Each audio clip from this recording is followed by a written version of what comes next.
Assalomu alaykum, hurmatli talabalar. Demak, bugun men sizlarga dinamika bo'limidan mavzusi nuqta harakat differensial tenglamasini integrallash mavzusidagi hisoblash grafik ishini tushuntirib beraman. Hisoblash grafik ishini bajarishda demak, yozish uchun A4 formatdagi qog'oz olamiz. Qog'ozni atrofini chizmachilik fanida ma'lum bo'lgan ramka chizamiz. Bu ramkaning o'lchamlari sizga ma'lum. Chap tomonda 20 mm, qolgan tomonlari esa 5 mm. Demak, mavzuni yozishni boshlaymiz. Men vaqtni olmaslik uchun yozib qo'yganman mavzuni. Demak, yozamiz. Mavzu nuqta harakatining differensial tenglamasini integrallash. Variant yoziladi. 35-variant. Berilgan chizma chizildi va berilganlari yoziladi. Demak, masalani ishlashdan oldin berilgan chizmani tushunib olishimiz kerak. Nima degani? Men sizga tushuntiraman. Demak, chizmada ko'rganingizdek, berilgan chizmada mana shunday chiziqlar berilgan. Bu chizmani chiziqlari ma'nosini tushuntiraman. Demak, mana bu qiya chiziqlar bu tekislik, mana tekislik belgisi bo'lsa, mana shtrix chizib chiqamiz. Tekislik. Bu tekislikda mana A nuqtasida jism harakatni boshlagan. A nuqtasida jism harakatni boshlagan. Mana A nuqtasida jism harakatni boshladi. Harakatlanib keladi. Demak, bu yerda harakat tezligini VA deb olsak, harakatlanib kelib B nuqtaga jism keladi. Mana B nuqtaga jism kelganda bu yerda jismning tezligini VB bilan belgilaymiz. Bu AB qiya tekislikning qiyalik burchagini alfa deb olsak, demak, B nuqtada koordinata o'qlarini o'tkazamiz. Mana Y, X koordinatani, AB qiyalikda esa X1 koordinatani o'tkazamiz.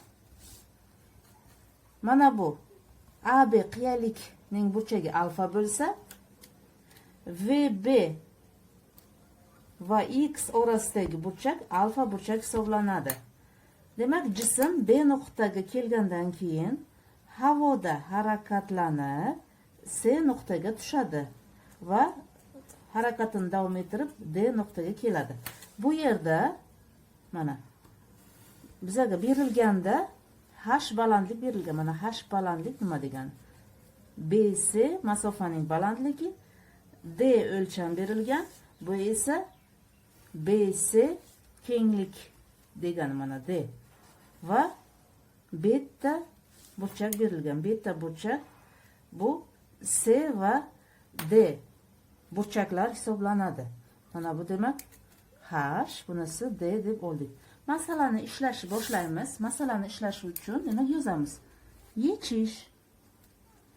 Birinchi ishning maqsadi yukning yoki jismning AB uchastkadagi harakatini tekshiramiz.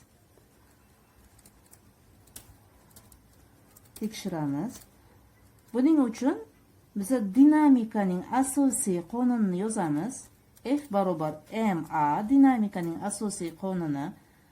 Jism dastlab AB qiyalikda, ya'ni X1 koordinatada harakatlanganligi uchun dinamikaning asosiy formulasini X1 bo'yicha yozamiz. Ya'ni mana X1 ga koordinata o'qiga proyeksiyasini yozamiz. Fx1 teng max1. Bu ham teng. Demak, bu yerda ax1 tezlanishning x1 o'qidagi proyeksiyasi. Buni tezlik ko'rinishida yozsak agar, demak, dvx1 taqsim dt. Yo'l ko'rinishida yozmoqchi bo'lsak, m demak kvadrat, d kvadrat x1 taqsim dt kvadrat. Mana bu bo'ladi bizga birinchi formula. Xo'sh, masalani ishlashni davom ettiramiz. Buning uchun demak jismga yoki yukka ta'sir etadigan kuchlarni chizmada ifodalaymiz. Jismga ta'sir etadigan kuchlarni chizmada ifodalaymiz. Men sizga tushunarli bo'lishi uchun qizil rangdan foydalanaman, lekin siz o'zingiz variantingizda qizil rang ishlatmaysiz. Demak, birinchi bunga ta'sir etadigan kuch qanaqa kuch? Og'irlik kuchi, normal reaksiya kuchi va ishqalanish kuchi. F ishqalanish. Mana shu jismga ta'sir etadigan kuchlarni x1 o'qidagi proyeksiyasini yozamiz. Ya'ni qanday yozamiz? Yozamiz. Demak, F x1 teng qanday kuch? P kuchini x1 o'qidagi proyeksiyasini yozsak, P ko'paytirilgan sinus alfa minus F ishqalanish teng. Bu yerda P nimaga teng? mj sinus alfa minus F ishqalanish. Demak, ishqalanish kuchi nimaga teng bizaga? N ko'paytirilgan ishqalanish koeffitsiyenti. Mana bu yerda yozsam agar F ishqalanish teng ishqalanish koeffitsiyenti ko'paytirilgan N. Bu yerda N reaksiya kuchini P orasidagi munosabatni ifodalamoqchi bo'lsa, mana bu yerda ifodalaymiz. Mana sizga ko'rsataman. Mana. Demak, mana bu N bo'lsa agar bu P. Bu yerda burchak alfa. Bu yerda esa mana bu burchak alfaga teng bo'lsa agar P va N orasidagi burchak nimaga teng? Yozishimiz mumkin. F ko'paytirilgan P ko'paytirilgan kosinus alfa. Demak, bu yuqoridagi formulaga F ishqalanish kuchini o'rniga qo'yamiz. Birdaniga F mj kosinus alfa. Davom etamiz. Bu bizga yordamchi formula edi. Mana bu yordamchi formula. Fx1 formulani quyidagi ko'rinishga yozsak, demak mj ni qavsdan tashqariga chiqarib yozsak, qavs ichida qoladi sinus alfa minus f kosinus alfa. Bu bo'lsin bizga ikkinchi formula. Ikkinchi va birinchi formulalarni tenglashtirib yozsak, quyidagicha yozishimiz mumkin. M d kvadrat x1 taqsim dt kvadrat barobar mj sinus alfa minus f kosinus alfa. Bu yerda m'lar birdaniga qisqarib ketsa, d kvadrat x1 taqsim dt kvadrat barobar j sinus alfa minus f kosinus alfa. Mana bu formulani biza 3-chi deb olamiz. Bu 3-chi formula yukning AB uchastkadagi harakat differensial tenglamasini ifodalaydi. Demak, AB uchastkadagi harakat differensial tenglamasining ifodasi hisoblanadi. Boshlaymiz, davom etamiz. Demak, ikkinchi ishning mazmuni 3-chi tenglamani yoki 3-chi formulani 2 marta integrallaymiz. 3-chi formula qanday edi? Yozamiz. D kvadrat x1 taqsim dt kvadrat barobar j sinus alfa minus f kosinus alfa. Demak, bu yerda d kvadrat x1 taqsim dt kvadrat tezlanish edi. Tezlanishni tezlik ko'rinishida ifodalaymiz. D kvadrat x1 taqsim dt kvadratni dvx1 taqsim dt ko'rinishi bilan almashtirsak, formulani o'rniga qo'yamiz. Mana yozsak, dvx1 taqsim dt barobar j sinus alfa minus f kosinus alfa. dt tenglamani o'ng tomoniga o'tib ko'paytma bo'lib o'tsa, yozamiz dvx1 barobar j sinus alfa minus f kosinus alfa ko'paytirilgan dt. D'larni oldidan integral belgisini qo'yamiz. Demak, bu yerda vx1 barobar j sinus alfa minus f kosinus alfa ko'paytirilgan t plus c bir o'zgarmas son. Vx1 ni yana demak yo'l ko'rinishida yozsak, dx1 taqsim dt, ya'ni x1 dan hosila degani. formulaga, bu 4-formulaga vx1 ni o'rniga almashtirishimizni qo'yamiz. Yozamiz dx1 taqsim dt barobar j sinus alfa minus f kosinus alfa ko'paytirilgan t plus c1. dt ni yana ko'paytma shaklida o'ng tomonga o'tkazsak, dx1 barobar j sinus alfa minus f kosinus alfa ko'paytirilgan t dt plus c1 ko'paytirilgan dt. Yana d'larning oldidan integral belgisini qo'yib chiqamiz. Mana demak, integral dx1 dan x1 chiqadi barobar j sinus alfa minus f kosinus alfa ko'paytirilgan integral t dt dan t kvadrat taqsim 2 chiqadi. c1 integral dt dan c1 t plus c2 o'zgarmas son. Bu 5-tenglama bo'lsin. 4 va 5-tenglamalarda hosil bo'lgan C1 va C2larni boshlang'ich shartlardan foydalanib topamiz. Ya'ni 3-ish. 3-ish demak, C1, C2 larni AB uchun boshlang'ich shartlardan foydalanib topamiz. Demak, boshlang'ich shart AB uchun. AB uchastka uchun. Demak, dastlab boshlang'ich shart AB uchun nimadan iborat? AB uchun boshlang'ich shart, demak, dastlab vaqt t 0 ga teng, masofa x1 0 ga teng, tezlik vx1 va ga teng edi. Mana bu aniqlab olgan shartlarni 4 va 5 formulalarga qo'yib C1, C2larni topishimiz mumkin. Demak, 4-formuladan, mana 4-formulaga e'tiboringizni qaratsangiz agar, aniqlab olgan qiymatni VA ni yozsak, mana VA T 0 ga teng bo'lsa, C1 VA ga teng bo'lib qoladi. 5-dan, mana 5-tenglamaga e'tibor qilsangiz agar, x1 0, t 0, t bu yerda ham 0, demak c2 0 ga teng. Demak, c1 va ga teng, mana c2 0 ga teng. c1 va c2 o'zgarmas sonlarining qiymatini 4 va 5 formulalarga qo'yib yozamiz.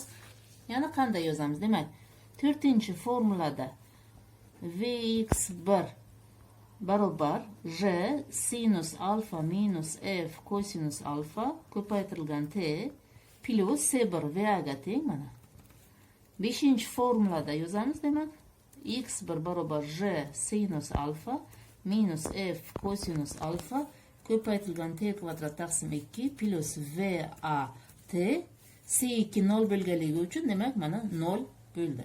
Buni tenglamalar sistemasi ko'rinishida yozib, 6-tenglama deb belgilab olamiz.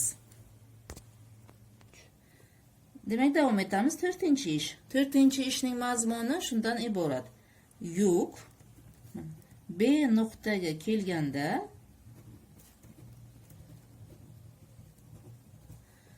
kattaliklar, ya'ni boshlang'ich shartlardagi kattaliklar o'zgaradi. Ya'ni vaqt t tau ga o'zgaradi. x1 masofa l, ya'ni bu l AB ga teng, vx1 esa vb ga teng bo'ladi. Mana bu aniqlab olgan kattaliklarni 6-formulaga qo'yib yozamiz. Ya'ni vx1 vb ga teng, mana yozamiz. vb barobar j sinus alfa minus f kosinus alfa ko'paytirilgan tau plus va. x1 ni biz nima deb oldik? L deb oldik. L barobar j sinus alfa minus f kosinus alfa ko'paytirilgan tau kvadrat taqsim 2 plus va tau. Demak, bu bizga bo'ladi 7-formula. Demak, bu yerda 7-formulamizda bizga kerak bo'ladigan asosiy kattaliklar hosil bo'ldi. Ya'ni VB bizga topishimiz kerak edi. Dastlab berilganga e'tibor qilsak, mana VB ni topishimiz kerak. Bu yerda VB berilganlar uchun, berilganlarda mana tau yo'q. Mana VB ni topish uchun tau bor. Bu yerda berilmagan. Ikkinchi tenglamamizda esa mana L berilgan, berilganga bor L, tau yo'q. Demak, bu yerdan bemalol birinchi demak tauni topib VB'ni topishimiz mumkin. Berilganlarni o'rniga qo'yib chiqsak agar masalani, bu tenglamani ishlash mumkin. Yozamiz. VB barobar J ni taxminan 10 deb olamiz. Sinus 30 gradus minus F demak 0,1 ga teng. Kosinus 30 gradus ko'paytirilgan tau plus VA 2 ga teng. L 10 ga teng bo'lsa barobar 10 sinus 30 gradus minus 0,1 kosinus 30 gradus tau kvadrat taqsim 2 plus demak 2 ko'paytirilgan tau. 8-chi formula hosil bo'ldi. 8-chi formuladagi demak tau bilan VB ni hisoblasak, 8-chi formuladagi ikkinchi tenglamasdan tauni topsak agar, demak bu yerda hisoblab chiqsak, masalan tau 1 va tau 2 hosil bo'ladi. Demak tau deb olsak, tau barobar bu yerda 1,8 sekundga teng bo'ladi. Tauni qiymatini birinchi formulaga qo'yib yozsak agar, VB barobar 11 metr taqsim sekundga teng bo'lishi kelib chiqadi. Masalani ishlashda davom etamiz. Demak, jismni AB qismdagi harakatini tekshirib bo'ldik. Endi jismni BC qismdagi harakatini tekshirishdan davom etamiz. Demak, jism B nuqtaga kelganda u havoda harakatlanadi. Mana bu yerda demak jism deb faraz qilsak, havoda harakatlanayotganda unga ta'sir etadigan kuch faqatgina og'irlik kuchi, havoning qarshilik kuchini hisobga olmaymiz. Mana shu og'irlik kuchini P ni X va Y koordinata o'qlariga proyeksiyalab yozamiz. Demak, bu bizga bo'ladi 5-chi ish. 5-chi ishning mazmuni yukning yozamiz. Yukning BC uchastkadagi harakatini tekshiramiz. Dastlab biz yozamiz dinamikaning asosiy qonunini X va Y o'qidagi proyeksiyasi ko'rinishini yozamiz. Fx barobar m d kvadrat x taqsim dt kvadrat, bu ham teng nimaga teng? M dv x taqsim dt yoki m a x mana. Fy barobar m d kvadrat y taqsim dt kvadrat barobar m dv y taqsim dt barobar m a y mana. Bu bo'lsin 9. Endi bizning masalamizga qaytsak, masalamizda BC qismda harakatlanayotgan jismga ta'sir etadigan P kuchini X va Y o'qlardagi proyeksiyasini yozamiz. Ya'ni Fx da 0, Fy da P deb yozsak agar, demak buni yana davom ettirsak, Fy da P mg ga teng. Mana bu bo'lsin bizga 10-chi formula. 9-chi va 10-chi formulalarni tenglashtirib yozsak, birdaniga m larni qisqartirib yozamiz. D kvadrat x taqsim dt kvadrat teng 0, d kvadrat y taqsim dt kvadrat teng j. Mana bu 11. 11-chi tenglamani har birini alohida 2 martadan integrallaymiz.